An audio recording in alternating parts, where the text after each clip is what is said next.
Welcome today to a new episode of Ancestral Healing with Alida. Today I have a special guest that is Jessica. She's my good friend. Both of us, we live in Massachusetts. Jessica received her law degree from Emory School of Law in 2003. Jessica is a constitutional scholar who has written briefs for the Supreme Court and has been published several times on constitutional issues.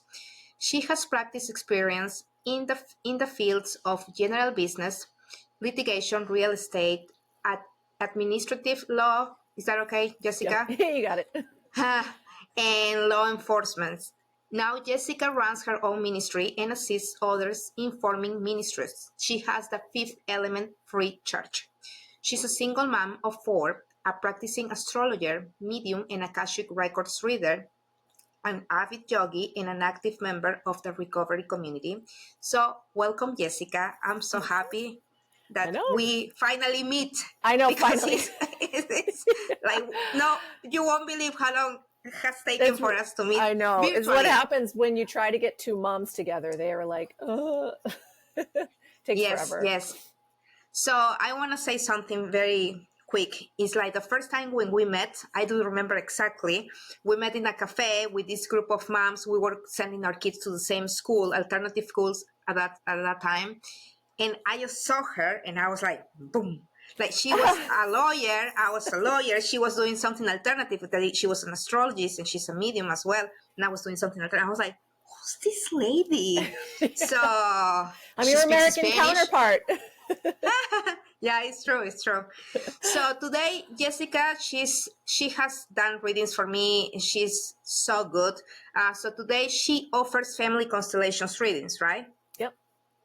So what is this about? Your family constellations readings. So it's something that kind of developed organically. I started to notice first in my own life and in my own family, and then with other family members, other family systems, that you would find repeating patterns that show up in astrology charts. So I'll give you an example from my own family. So my sister has been married twice, and both of her husbands, her ex-husband and her current husband, were born on October 27th, right? So for the longest time, we were like, oh, coincidence, right? But you and I know that coincidence isn't a real thing anyway. So, in my head, I always kind of filed it as, all right, that's interesting.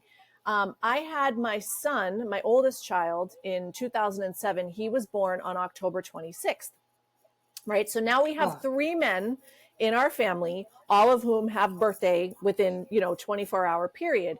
And so the astrologer in me is starting to think to myself, okay, so what's going on October 26th, October 27th? And of course, the sun is in Scorpio during that time, right? So the sun is in Scorpio, usually between 2 and 3 degrees between October 26th and October 27th. Okay, fine. So no real obvious connection other than the fact that they all have the birthday, right?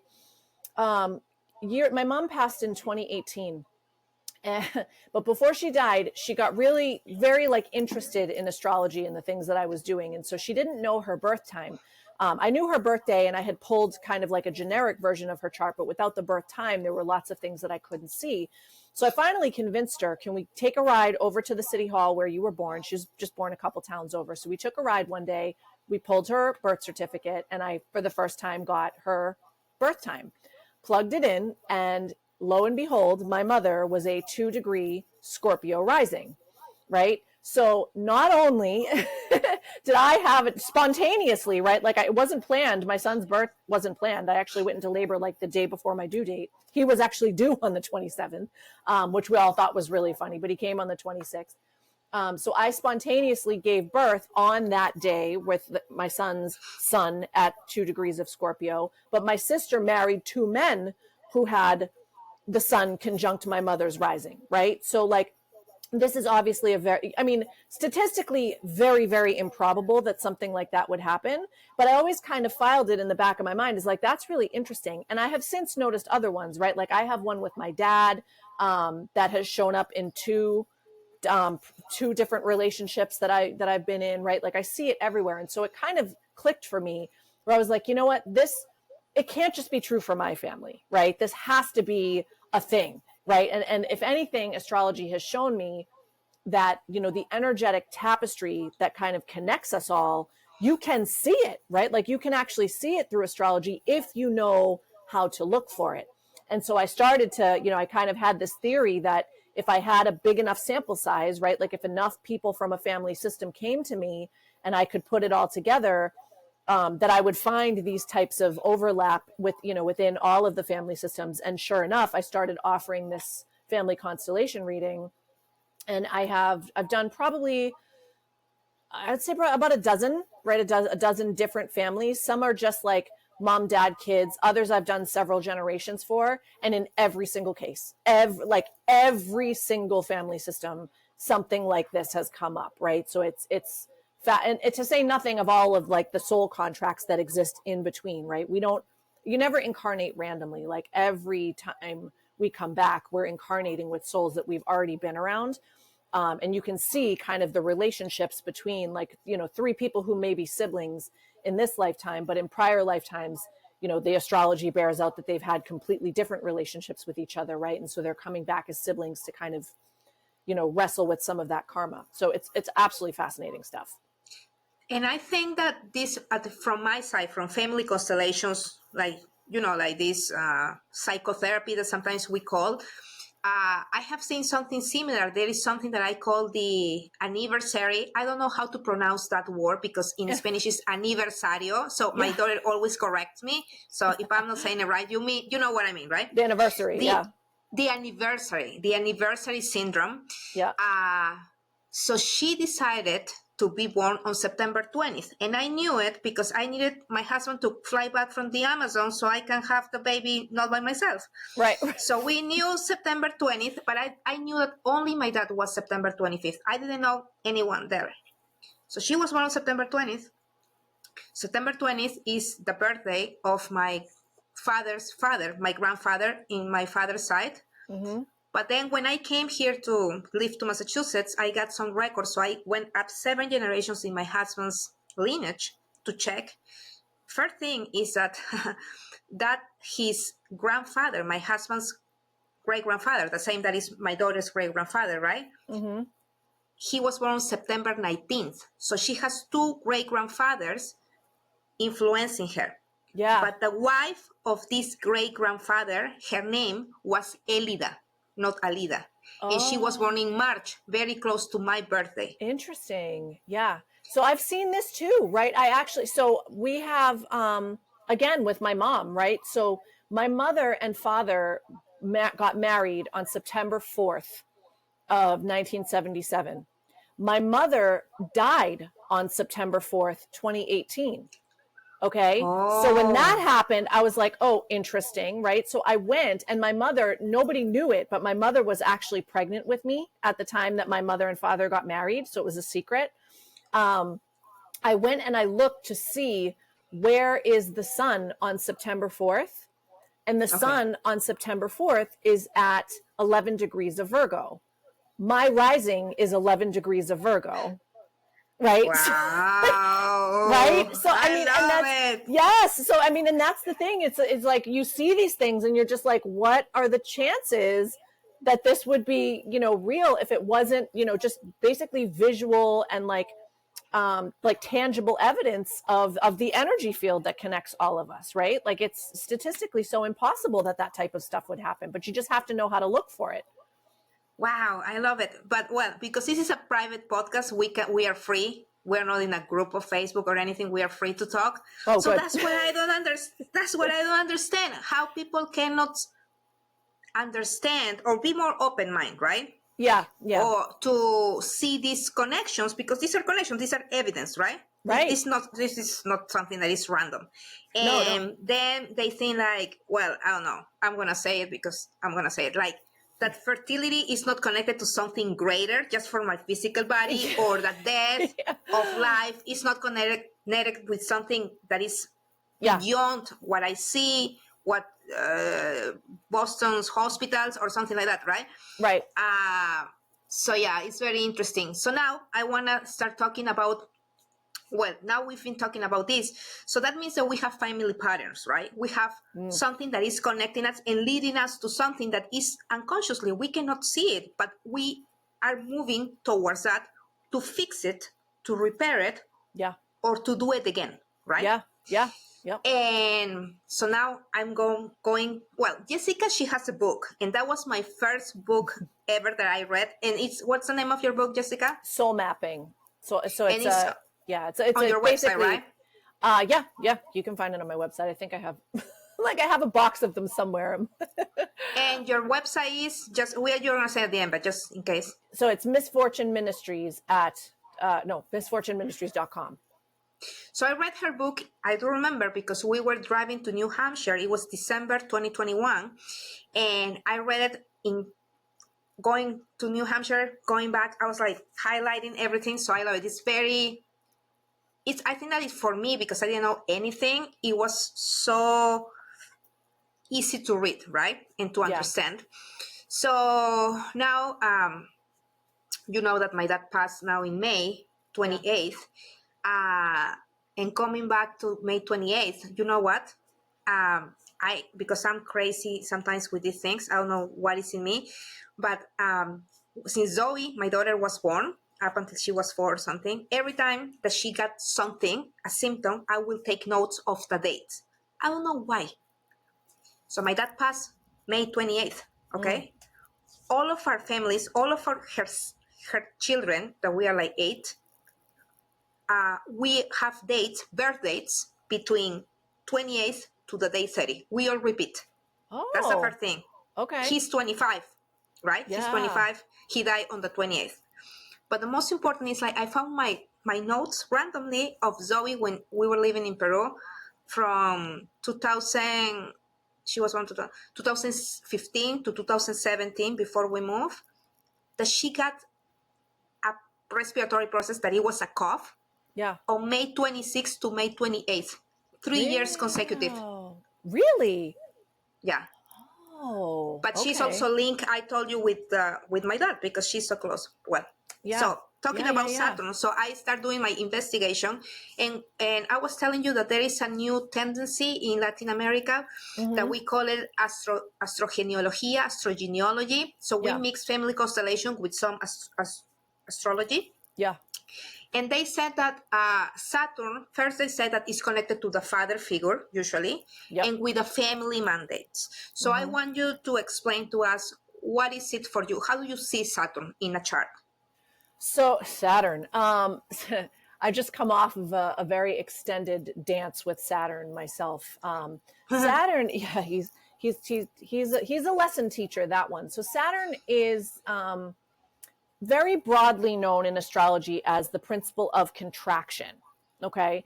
He shows up in our manifested reality as rules or limits, authority figures. He measures out our maturity, right? So Saturn takes approximately, it's about 29 years to come full circle around the zodiac, right? And so every time, you're born with Saturn in one place, and then approximately like 7-8 years old, which psychology refers to as the age of reason, he will square himself, right? So he'll reach a spot that's 90 degrees from where he was originally. And so that tends to be like a very psychologically significant period of time for a child. It's when they come out of that kind of fugue state of childhood and they really start to become like slightly rational beings. They're still contending with their emotional body at that point, but that is usually when you start to see the sun sign really develop. Then he moves up and you get to a point around age 15, 16, sometimes as early as 14, when he opposes himself, right? So he'll be 180 degrees opposite where he was when you were born. This is one of the reasons that teenagers routinely suck at this age, right? It's because, again, Saturn as representative of authority for that first half of the cycle, since the child was born, he or she has always recognized his parents as the authority figures, right?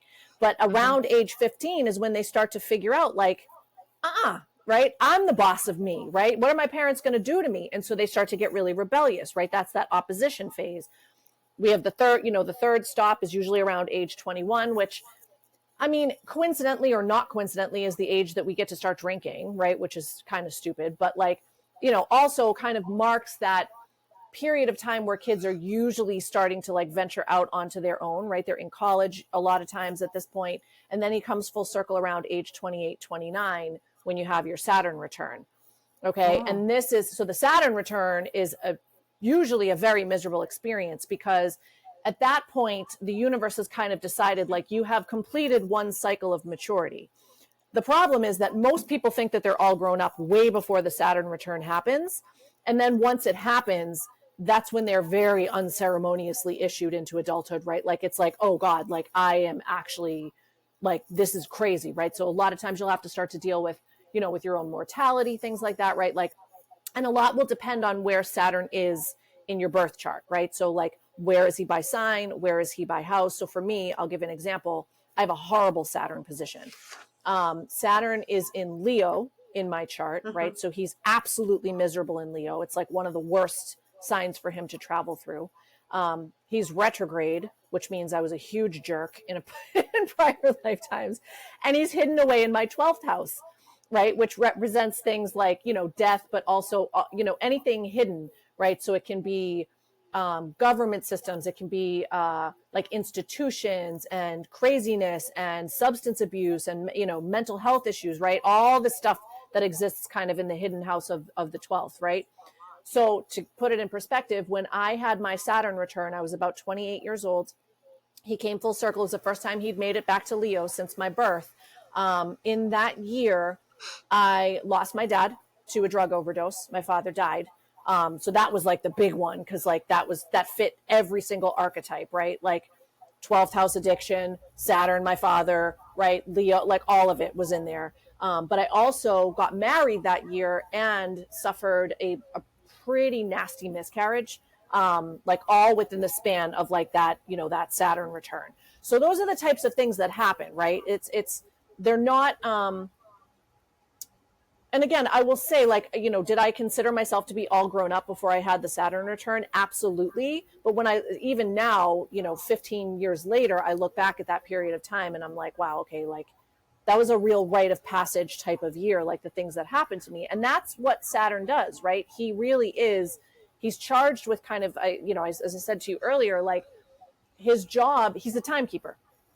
So, and he's also the ambassador of karma. And so those two jobs are, you know, are interwoven with each other, because his job is to keep track of our progress, you know, not just in this lifetime, but across all of our lifetimes, right? Our souls come back over and over and over again. And Saturn is the one that's up there. And he's kind of just like, you know, you have all these lifetimes in your past where, like, you know, you killed, or you were, you know, you were terrible in this way or terrible in that way. And like one of the reasons that you came back in this lifetime was to, you know, be better to your family, or to like actually be a good provider for a family or something like that. And if you're not doing it, Saturn will take you out in this life. Like, have you ever heard of the 27 Club? I don't know if I've ever asked you this. So the 27 Club is this, it's funny, right? Well, so the 27 Club is this idea, or it's actually happened, where like lots and lots of famous musicians have died at the age of 27, right? So Janis Joplin died at 27, Jimi Hendrix, Amy Winehouse, Kurt Cobain, right? There's tons of them, right? Those are like the really famous ones, but there's a whole bunch of other ones too.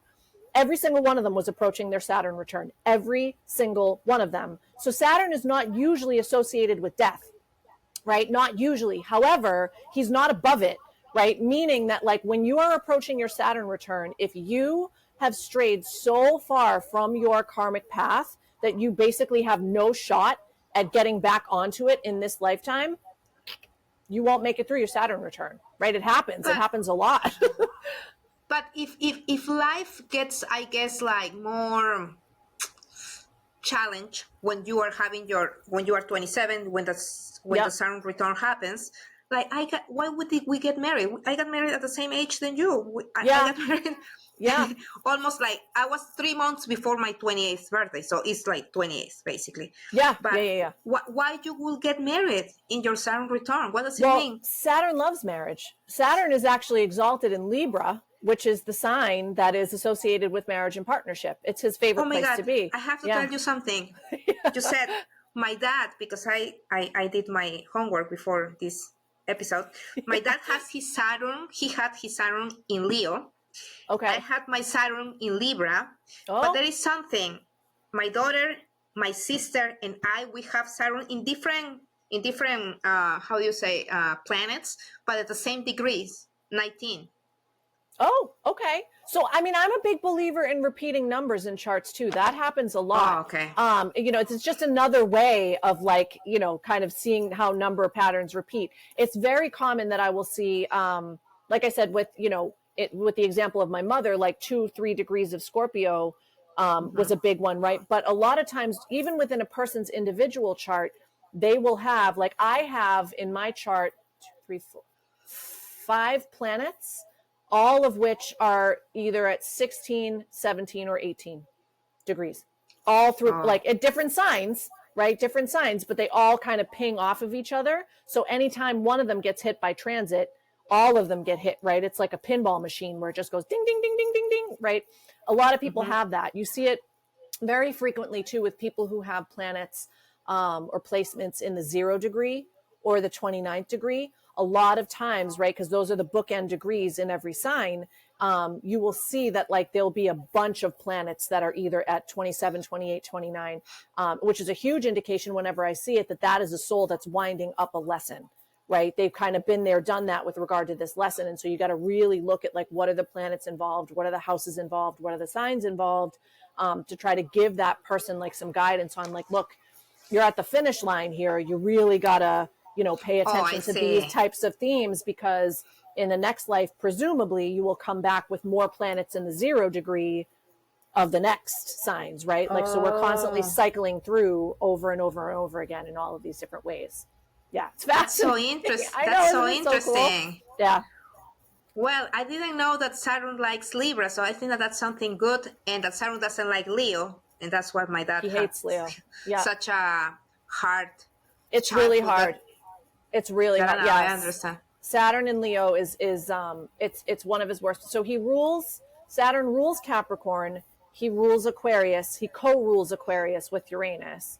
And then the rule is basically like wherever they're in rulership, the sign that's 180 degrees opposite is where they're in detriment, right? Because at that point, they're as far away from their home base as they can get. So that means he hates Cancer. He hates Leo. And he's exalted in Libra, and he doesn't do very well in Aries.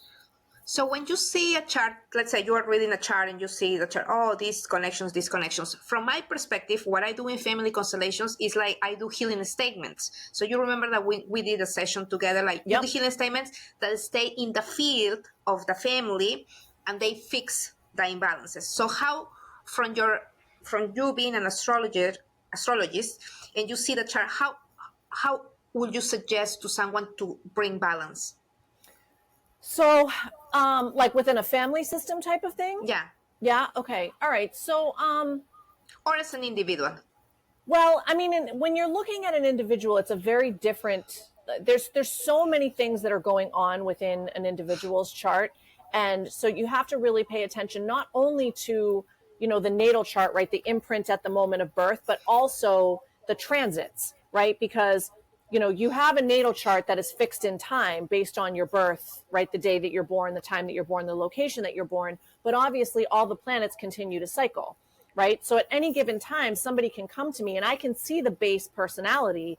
But some of the parts of that personality are not going to be highlighted at the time that they show up because the planets are still transiting, right? So I'll give you an example. I have, Pluto has just recently moved into Aquarius. Okay, he was in Capricorn for a whole since 2008. And so for the past 2-ish years, he's been kind of slowly dancing back and forth between the line of Capricorn and Aquarius. And so now what I'm seeing is a whole lot of people. My uncle, for example, is one of them. So I have an uncle, his birthday was yesterday. He's a 2 or 3 degree Aquarius sun, right? Because the sun just got into Aquarius on Sunday. He came up for a visit a couple weeks ago and we were talking and he was like, I don't know what it is. My life is just like crazy. Like, he's telling me like all of these massive changes that have been going on, right? He did really, really well for himself. He, worked out in California in technology for a very long time. Him and his wife moved, they bought a place in Manhattan. So they've been living in New York City for the past couple of years. And he's always kind of been like, this was supposed to be a sabbatical. he's like, but now all of a sudden it's like, I don't feel like I'm the same person. I don't think I could ever go back to that life. Like he wants to do something, but he doesn't know what to do. And as he's talking about it, I'm thinking to myself, like, Pluto's on your sun.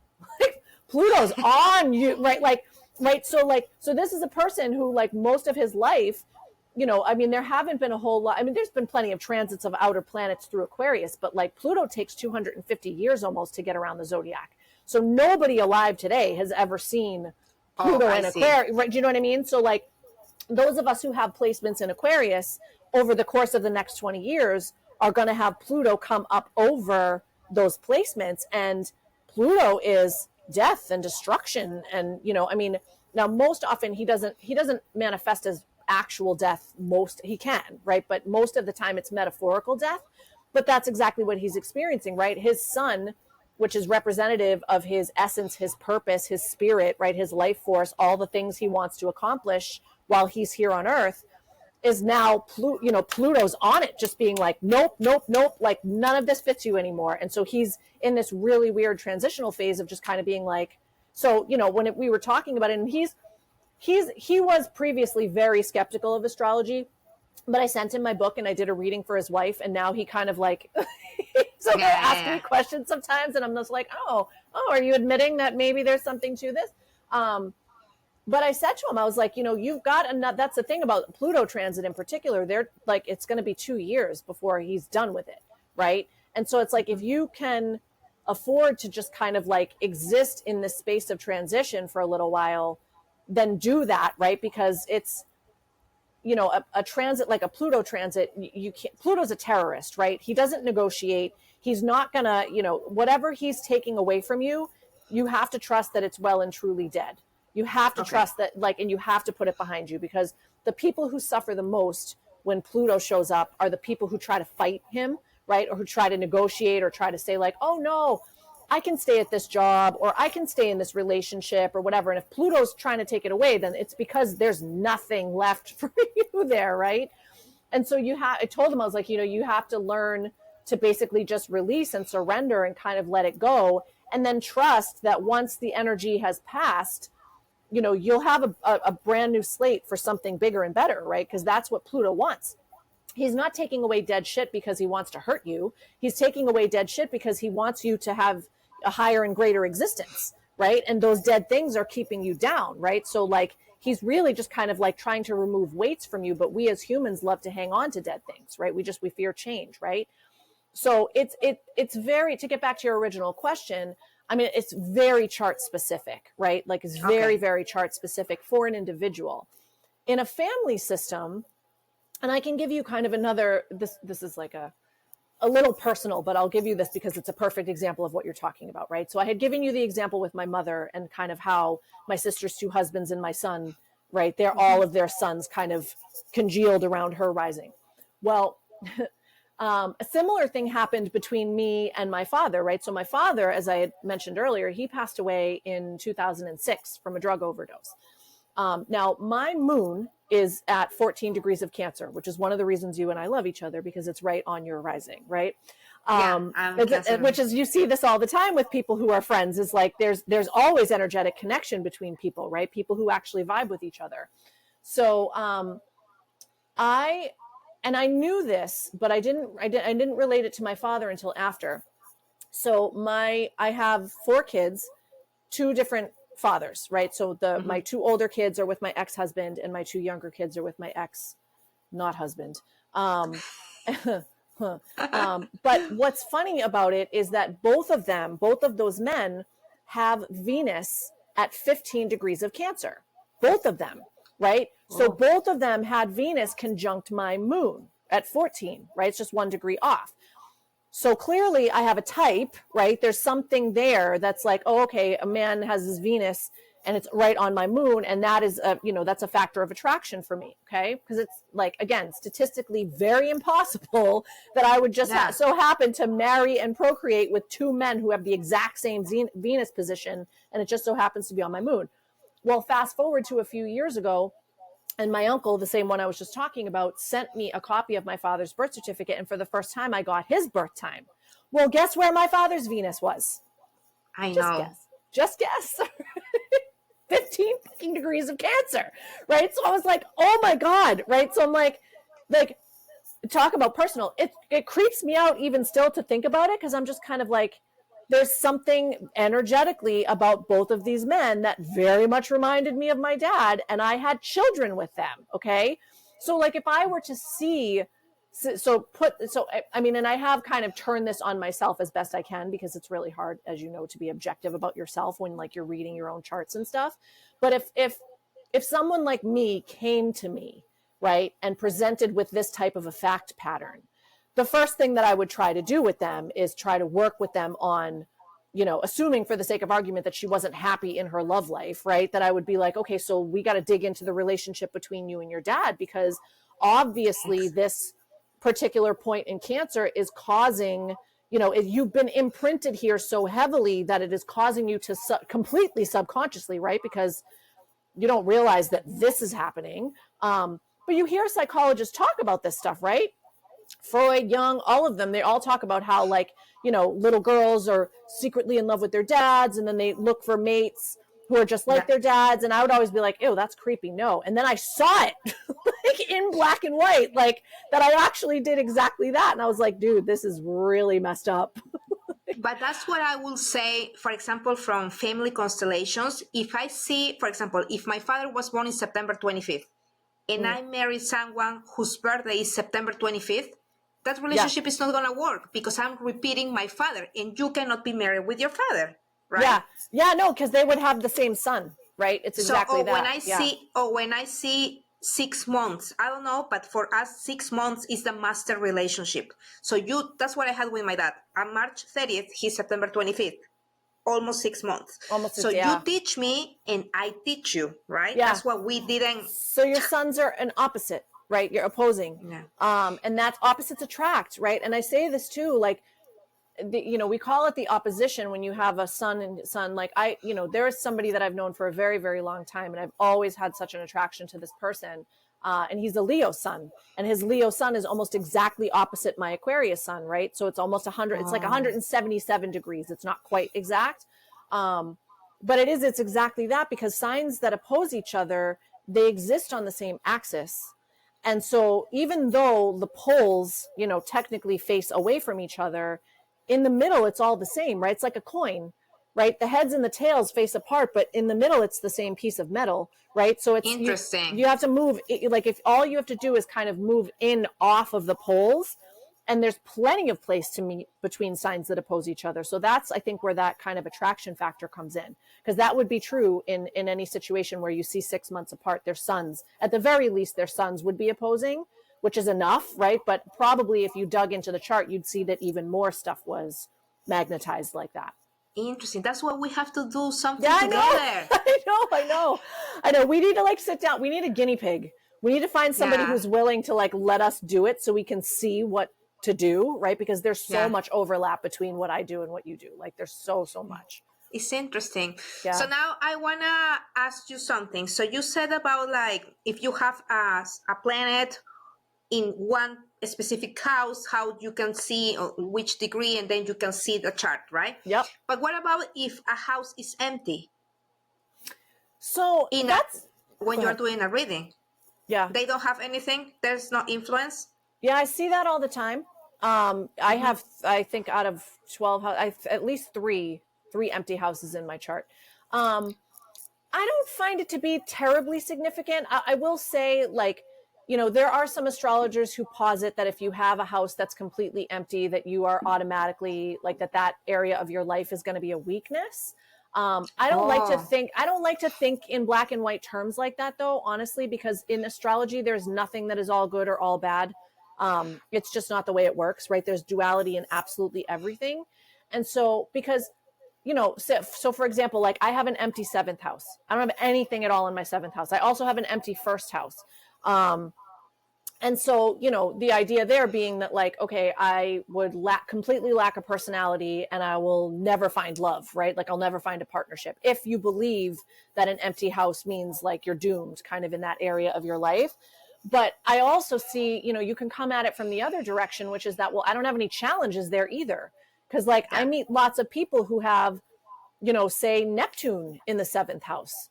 guess what, right? Like those people, they have an energized seventh house, but they're constantly being deceived in love, right? They walk around with like rose colored glasses on their face all the time. Or they're constantly attracting people who are mentally ill or alcoholic, right? Or all of those kind of shadowy aspects that Neptune can bring into a relationship, right? Those people have to watch, they have to guard against that. Whereas for me, it's like, well, I don't have anything in my seventh house, so I don't have anything helping me, but I also don't have anything hurting me. So, Yeah. I mean, Okay. you have to, again, it's hard to say anything general about it. Again, or like, you could have Pluto in the first house kind of thing, right? And then you're going to have this, like, you're going to have personality for sure, but your personality is going to be so intense that you turn a lot of people off right away, right? There's going to be people who just cannot deal with the amount of intensity that comes off of you. So like, yay, congratulations, you have a planet in the first house, but it's not helping you unless you learn how to actually wield Plutonian energy. It's not an easy thing to do, right? And so many people walk through life blissfully ignorant of any of Yeah. this, right? So it's like they got no shot, right? They're just literally going to go through life pissing people off, and they're not going to have any idea why they do it. Okay, I want to talk. I wasn't planning to talk about this, but I just feel that I want to talk. I want to talk about fertility. Okay. All Sure. right. Yeah. Okay. All right. So yeah, we pissed off a whole bunch of people talking about fertility a couple weeks ago. So when you did my reading, at least, I know, and from your book, I know that the number 4, is the one of the family, and the house 5 is the children, your kids, Yes. and your kids. Yes. So when you read for someone or try to see how fertile they are, I read a book that said that if you have it's how many planets you have in that house, in the house 5th house, like how many children you are going to have. That's something that I read. Okay. The other one is that if you have Jupiter, you are going to be very fertile, or Venus. And the other one is that to see from my perspective, what I see when I see fertility, well, besides the physical conditions that I don't deny, but there is something greater, right? For this soul to decide to come to you, is that I always see, at least for me, the connection with a grandmother or great grandmother, because there are stories there that they are still living in your womb energetically, and hidden loyalties that we don't see. We don't know what I don't even remember my first birthday, right? Yeah. How are you going to remember what happened to your grandmother consciously, so you can have a plan and say like, oh, this is my influence, that's my pattern, right? So how do you see it in a chart? So you have to look at both the 4th house and the 5th house, because there's a lot to this. I'll try to sum it up as quickly as I can. So if you look at the natal chart, specifically house placements, as kind of like a continuum, like it's a metaphor for a human life, right? So the 1st house is literally like soul enters body. That's it, right? Like that's all that happens. Like, yay, here I am. I got a brand spanking new meat suit and I get to live another life, right? 2nd house gets us into like, okay, now I got to learn how to keep this soft machine alive. 3rd house is where we learn, it's kind of where we figure out like, oh, I have a mind, and a whole new world opens up. We start to communicate, all of that. 4th house is the first time that the water element makes an appearance, right? And so this connection to mother and family is really rooted in this idea of basic emotion, right? And the ability to, to kind of get control, I guess, if you will, over the emotional body. So one of the first things I look for when people come to me with fertility questions, it's funny because first and foremost, I'm a medium. Okay. So like if somebody comes to me and they're pregnant, there's always a freaking ancestor spirit that's there being like, she's pregnant. Right. And I'm always like, oh my God, shut up. Right. Because I never know if it's like an appropriate thing to say to people. So I always kind of just like, but from an astrological perspective, you really have to pay attention to like, what is the sign that sits down there? Okay. Because there are some signs that lend themselves very well to fertility. And then there are other signs that make it a lot harder for people to get pregnant. Okay. So for example, if you have one of the Saturn ruled signs down there, right? So that would be Capricorn or Aquarius, you are automatically dealing with restrictive energy in that area of your chart, right? This and is in the house 4 or house fifth four. house? This is specifically four, right? Four. And not even the whole house either. Like I'm talking specifically, it's called the Imam Kweli.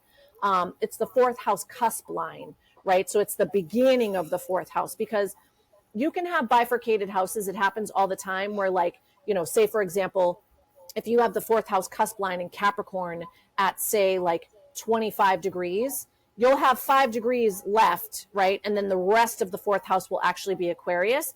But where that line falls matters, and it matters a lot, right?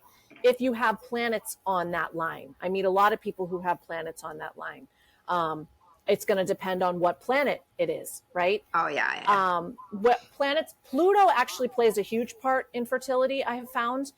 So people who have Pluto transiting or in or on or around the fourth and fifth house tend to be people who are very fertile and have lots of children.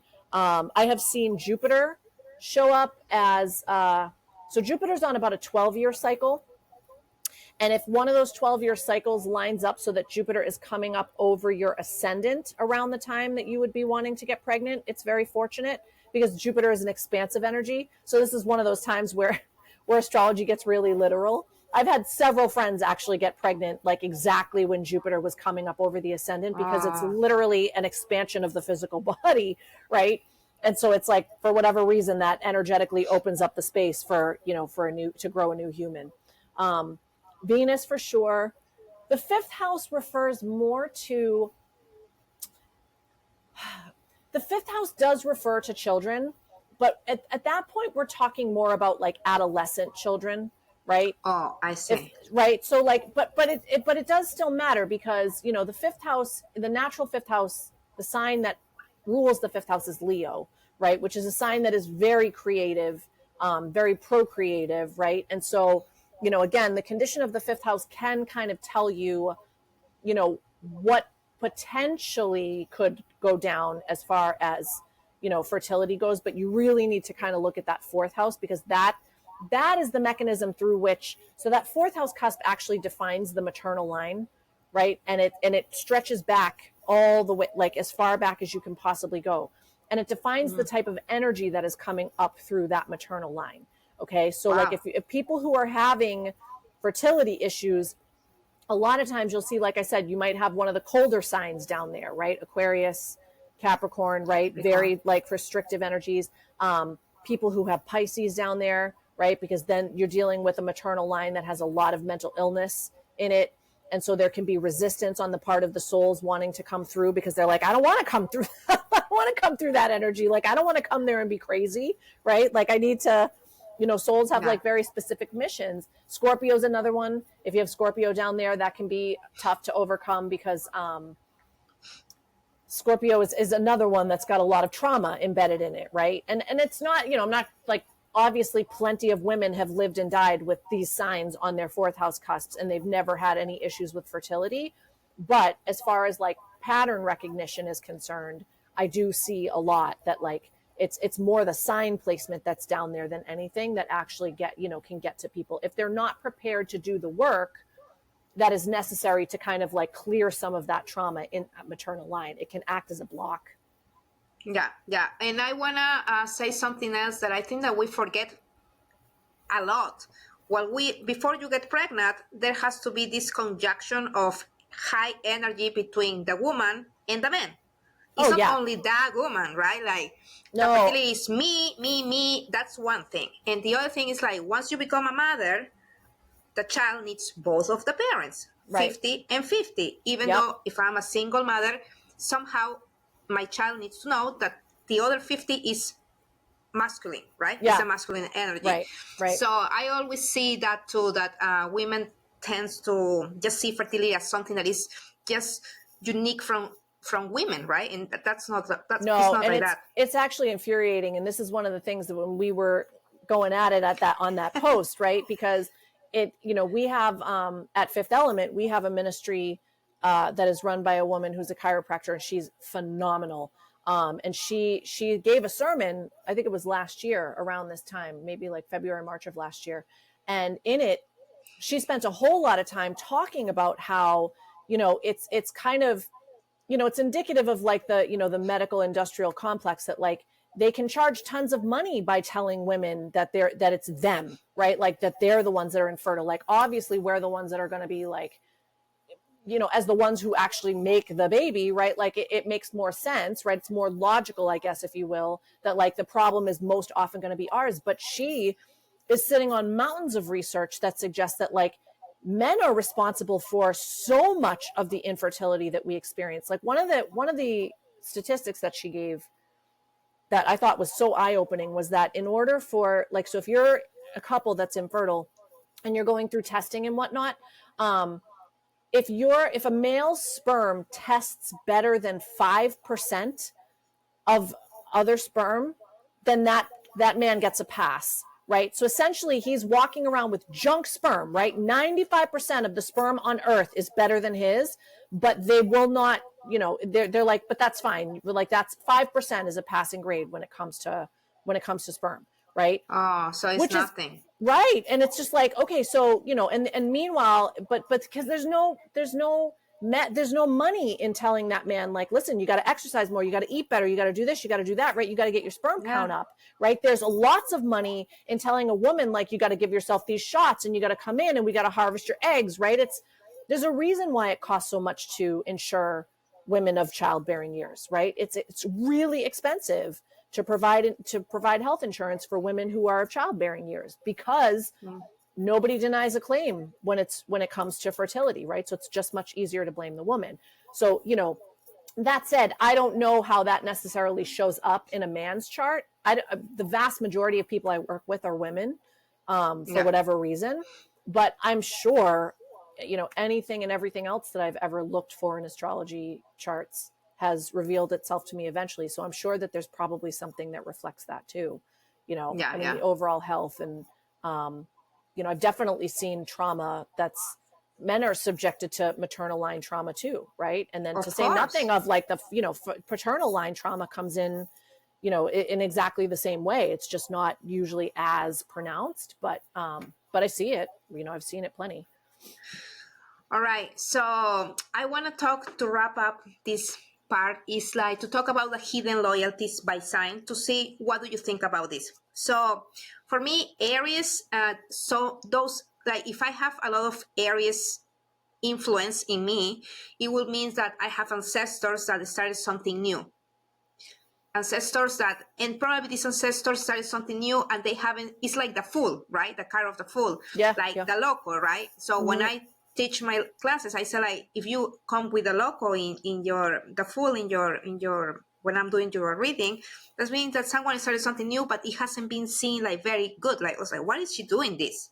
Right? Right. Yeah. Okay. And what about for you? What do you think? So it's interesting because I saw you I saw the email you sent me about it and I was reading it. It's not something that I've ever worked with. Okay. But I will say this, right? Because signs and placements matter, and they matter very much, right?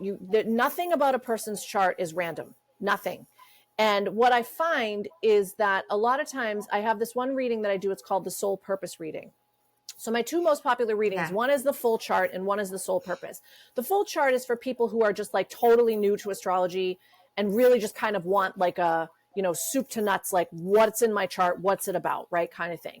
The soul purpose is more pointed. And in the soul purpose, what I do is I start with the nodes, right? The nodal mission, which is the, you know, you can see by looking at the sign and house and any planets that are on the nodes, like what are the nuts and bolts of the soul path, right? Like what is it that your soul is wanting to do in this lifetime? And once you isolate that mission, everything else in the chart comes into focus, right? Because you always see that like the sun position and the moon position and like all of the other stuff, it's all there to help the person along the path, right? To help propel them along the path, right? Or to, you know, to give them, a lot of times what you'll see too is like, because with the south node, the idea behind the south node is like, that is the energy that your soul is trying to move away from. However, having a south node. So for example, for me, the south node is in Aries in my chart. Okay. Oh my God. Yeah. Me too. Is it? And I funny. learned that from your book because mine is Libra, Aries, Libra, or Yeah. Libra, Aries. Yeah. So my South Node in Aries suggests that I come from a karmic history of extreme selfishness, right? Because you have to look at the more shadowy aspects of the sign in order to kind of figure out, like, okay, what are the issues? But it also means that I am extremely self-sufficient, right? I came in with energy at my back that was like, I know how to take care of myself. And in fact, that energy served me very well when I was young, right? But at some point you kind of age out of being able to lean on the South Node, right? And so the idea is that if you, and you also don't want to completely leave it behind. Just because my South Node is in Aries doesn't mean that I have to like completely reject Aries in my chart. There's plenty of things about Aries that are good, right? And so what you will see is that all of it's so complex, right? The way that we do it, that's the way that souls pick out these things. They will strategically place things around the chart where it's like, okay, you know, you're moving towards Libra, so we need to give you things that are going to make you softer, and we need to give you things that are going to make you more cooperative and, you know, able to negotiate. But you're going to have this like one outlier thing in your chart that makes you remember that you are the shit, right? Like you are Aries, right? And so you don't lose like the bad parts of Aries. So when you talk about hidden loyalties, that's what I started to think about, because I was like, okay, this is, it adds like another layer to that where it's like, okay, you know, you see it in the individual chart, but if you were to back out and look, you know, at a family system, and, you know, you might be able to bear some of those things out, right? Where it's like, oh, okay, there is like a whole bunch of stuff in Aries, not just in this person's chart, but like across, you know, like across a whole section of the family, you know, the family constellation. And so, you know, what are some of the things, you know, past life issues or things that might have come up that, you know, that are Aries themed. That's the South Node, right? The past life. Yep. Yeah. Yeah. All and of the these North I Node. learned from your book. Yeah. Yep. That was my attempt, right? It's funny because that book, I did years ago, like 2016, it's like almost 10 years ago. I had a friend who owned a yoga studio, and she was very into astrology, and she was like, could you put together like a workshop, right? Just like an astrology 101. And I immediately was like, oh yeah, absolutely. And then as soon as I started working on it, I was like, oh my God, right? Because astrology is such a big topic, right? Like that's the problem, is like you cannot squeeze it into like a 2-hour workshop. It's absolutely impossible, right? You can pick like one topic in astrology and cover it in 2 hours, but you gotta have to do it. And so, but I did like my best and kind of like outline, you know, an outline form, and then, you know, did that workshop. And then afterwards was like, I'm not going to waste this. Like this could actually turn into, you know, if I keep writing it, essentially, like it would turn into a book. And that's exactly what it did. So I was like, yay. Yeah. That's what I want to do with the classes that sometimes I give, to put them together. You know, it creates something bigger. Yeah. One day. Yeah. Yep. One day. All right, so I just want to wrap this about the North Node and South Node. So the North Node is where you should go, and the South Node is where you should not go that much. Yes. I mean, if you, in the simplest terms, right, the South Node represents energy that your soul has mastered in prior lifetimes. So you don't want to leave it completely, because, you know, wherever you have achieved mastery as a soul, you want to continue to use that mastery, right? But the fact that the South Node sits there suggests that for whatever reason, you know, misused or abused the energy of that sign. Like maybe you just got complacent. Maybe you got so good with it that you got cocky, right? Who knows? But for whatever reason, like, you know, you have to be more careful of the shadowy attributes of that particular sign. And the way to kind of right the karmic ship is to always be moving towards the energy of the North Node, right? To really try to embrace it, right? So for someone like me, Aries South Node, Libra North Node, in my case, like things come up every day where it's like I could be more like a Libra, or, you know, more like an Aries and just be totally selfish, or, you know, not ask for help, or I got this, right? Like whatever. Or, you know, I could be more like a Libra and ask for help, or be more cooperative, or ask the person if they want to partner up on something that I could technically do alone, but like, you know, why not collaborate, right?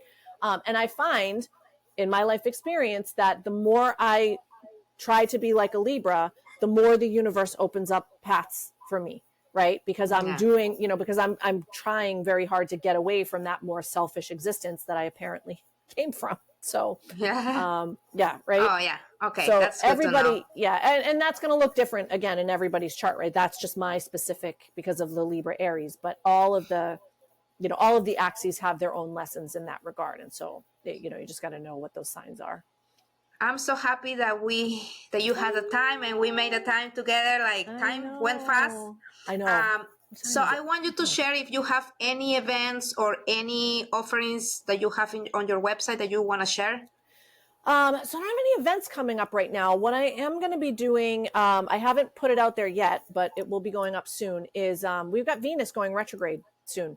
And Mercury. I know. They're actually going retrograde at about the same time and in about the exact same location.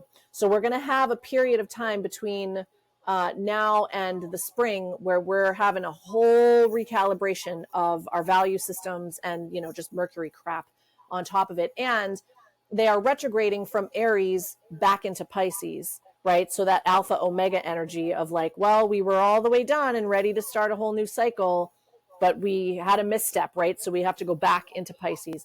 So I will be having an offer coming out soon on, I do personalized reports on those, right? Because the energy is, just generally speaking, what is Venus retrograde? What does it represent? But also then I take it and apply it to your natal chart and say, okay, and this is what it's going to look like in your chart. And this is, this is the house that it's going to be in. These are the planets it's going to be touching, if any. These are the days you need to look out for because, stuff will be coming over over sensitive parts of your chart during those days.